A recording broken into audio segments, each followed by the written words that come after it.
Bon dia, avui és 18 de novembre, mireu quin cartell que tinc, finançament just. Recordeu que és el tercer aniversari d'aquesta manifestació històrica que vam tindre a València per reclamar un finançament just per al País Valencià. I a pesar d'això, desgraciadament, continua estant en vigor. Justament avui hem tingut un debat en el Senat exigint a l'administració central un finançament just per a la dependència, i aquest 50% que ens deu. Sabeu que ara estem en plena negociació dels pressupostos generals de l'Estat.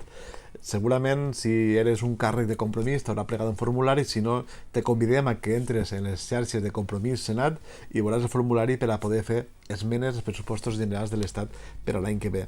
Perquè, de nou, el País Valencià, a pesar dels xicotes avanços que hem tingut, continua sent una comunitat infrafinançada. No únicament per aquests pressupostos, que són els pressupostos especials davant d'una situació especial, sinó perquè moltes d'aquestes reivindicacions històriques, d'aquest deute històric que tenen a nosaltres, encara no s'ha pogut solucionar. Compromís estem lluitant per això, per a que aquest finançament just aplegue. Sabem que és un període especial, sabem que estem en una emergència sanitària i econòmica, però encara així volem reivindicar aquest finançament just que es correspon. Som l'11% de la població de l'Estat, ens mereixem l'11% de les inversions, no únicament d'enguany, sinó de tots aquests anys que han estat maltractant-nos econòmicament.